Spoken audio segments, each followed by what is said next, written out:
এই 25 বছরে পাপগুলো কি করা হয়েছে, কোনো একটা পাপ বাকি আছে কিনা যা করা হয় নাই? 25 ইয়ার্সের মধ্যে অনেকেই জিনা করেছে, অনেকেই। আমি আপনাদের কথা বলছি না, এভারেজ আমি পুরো বাংলাদেশের ইয়াং জেনারেশনের কথা বলছি। 25 বছরের ইয়াং এই প্রজন্মটা, এই লেটেস্ট যে প্রজন্মটা, এদের অনেকেই জেনা করেছে, বিবাহ বহির্ভূত সম্পর্ক। এবং আমরা এখন জেনাকে অনেক সময় উস্কেও দেই, আমরা অনেক সময় এটাকে প্রমোটও করি, আমরা এটাকে ফ্যাশনও মনে করি। কারণ আমাদের ঢাকায় মানুষ বলে যে তোর গার্লফ্রেন্ড নাই, এটাই হচ্ছে ওদের কাছে অবাক করা বিষয়। সবাই ঘুরে, ঈদের দিন তুই ঘুরতে পারিস না? আমাদের ফ্যামিলির মধ্যে একজন বলতেছিল তার মেয়েকে, সবাই ঈদের দিনে বাইরে যায়, তুই যেতে পারস না? ঢাকায় এভাবে কথা বলে। তার মানে এটাই ফ্যাশন, মানে আমরা জেনাকে উস্কেও দিচ্ছি। তার মানে 25 বছর আমরা অনেকে জেনাও করেছি।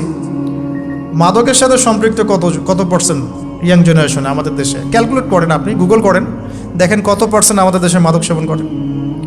ইভেন এখন কিশোর গ্যাং বের হয়েছে, কিশোর গ্যাংয়ে অনেক যুবকরা যায়, অনেকে রাস্তাঘাটে মারামারি করে, অনেকে পলিটিক্যাল দলাদলির মধ্যেও আছেন অনেকেই, এবং এখানে ভাই ভাই রক্ত ঝরাই আমরা। উভয় মুসলিম, কিন্তু উভয় মুসলিম, জুমার দিন একসাথে নামাজ পড়ে। তাহলে এটা কোন দর্শন যেটা আমার ভাইকে শত্রু বানিয়ে দিল, আর পশ্চিমারা গাছের আড়ালে বসে বসে হাসছে? কারণ এই দর্শনগুলো তো ওরাই দিয়েছে। তো 25 বছরের পাপগুলো একটু ক্যালকুলেট করি। প্রিয় দিনী বোন, একটু হিসাব করবেন যে 25 বছর আপনি কতদিন পর্দা করেছেন, কত 25,000 মানুষ আপনার চেহারা দেখেছে কিনা? এই 25 বছরে কত হাজার মানুষ আপনার চেহারা দেখেছে? আর ছেলেরা আপনাকে দেখলে কখনো চেহারা সুরত দেখে না। বেগানা নারীর দিকে একটা ছেলে যখন তাকায় এবং সেক্সুয়াল ডিজায়ার নিয়ে তাকায়, তখন সে চোখ দিয়ে তাকে রেপ করে। ভেরি সরি টু সে যে আপনি প্রচুর চোখ দিয়ে রেপড হয়েছেন প্রিয় দিনী বোন। অনেকেই আপনাকে চোখ দিয়ে রেপ করেছে, আপনি বুঝতেই পারেন নাই। তো এই 25 ইয়ার্সে আমরা অনেক কিছুই করেছি, অনেক কিছুই করি নাই। এখন একটু আজকে সাদা একটা কাগজ নিয়ে আমরা একটা হিসাব করব যে আমরা 25 বছরে কী করেছি, কী করি নাই, কী পাপ করেছি, কী করি নাই, কী পুণ্য করেছি, কী করি নাই। আমি আগে মনে করতাম যে একটা খালেস তওবা ইনশাআল্লাহ আল্লাহ পাক সব মাফ করে দিবেন। আসলে আল্লাহ পাক মাফ করেই দিবেন, কিন্তু ভিতর থেকে স্যাটিসফাই হতে পারবেন না আপনি।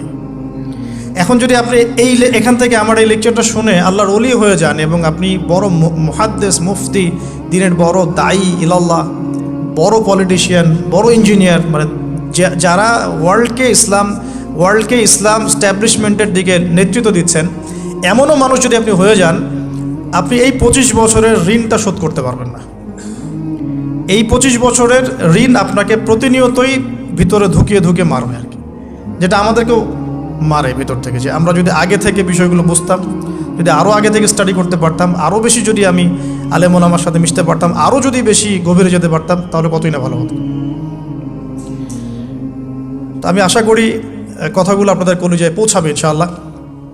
এখন লাইফের এটা সবচেয়ে ভাইটাল পার্ট। এই সম্পর্কে আমি জাস্ট 2টা হাদিস বলে আস্তে আস্তে কনক্লুশনের দিকে যাচ্ছি। নবী সাল্লাল্লাহু আলাইহি ওয়াসাল্লাম বলছেন যে 7 শ্রেণীর মানুষকে আল্লাহ পাক কিয়ামতের দিনে আরশের ছায়া দিবেন। কত শ্রেণী ভাই? তার মধ্যে সেকেন্ড শ্রেণীটা হচ্ছে সেই যুবক নাশা ফি ইবাদাতিল্লাহি তাআলা, যে আল্লাহ পাকের ইবাদতে তার যৌবনকালটা কাটিয়ে দিয়েছে। এখনো বাকি আছে আপনার সামনে। যৌবনকাল কতটুকু? হয়তো 15 to 40। তার মানে এখনো 40 বা 50 বছর পর্যন্ত আপনার যৌবন টিকে থাকবে ইনশাআল্লাহ, যদিও বা এই যুগে থাকে না আর কি। আমরা তো ফ্যান্টাসিতে ভুগি অনেক সময়, 4টা বিয়ে। বাস্তবতা হচ্ছে এই যুগে একটাই ডিফিকাল্ট, একজনকে সন্তুষ্ট করে কি ডিফিকাল্ট। এখন সেই যুগ না তো, আমরা তো হর্স রাইড করি না, আমরা তো এক্সারসাইজ করি না, আমরা তো এখন অনেকে খেলিও না, আমরা ফাস্ট ফুড খাই, আমরা হাইজেনিক খাবার খাই না, আমরা আগেকার মানুষদের মতো অনেক কিছুই করি না। এনভায়রনমেন্ট নষ্ট হয়ে গেছে, পলিউশন আছে, সব মিলে এখন আমাদের যৌবন যে 50 বছর পর্যন্ত থাকবে, এটা নিশ্চয়তা দেওয়া যাচ্ছে না যদি আমরা বেঁচেও থাকি। আর কত যুবক যুবতী ভাই বোন যে যৌবনকালেই চলে যায় তার তো ঠিক নাই। প্রিয় দিনী ভাইয়েরা, আমরা আলোচনা করছিলাম যৌবন সম্পর্কে। এই বিষয়ে আমি 2টো হাদিস বলার নিয়াত করেছিলাম। তো প্রথমটা শুনিয়েছি মোটামুটি, সেটা হলো নবী সাল্লাল্লাহু আলাইহি ওয়াসাল্লাম বলেছেন যে কিয়ামতের মাঠে আল্লাহ রাব্বুল আলামিন যে 7 শ্রেণীর মানুষকে তার আরশের ছায়া দিবেন, তার মধ্যে তৃতীয় শ্রেণী হচ্ছে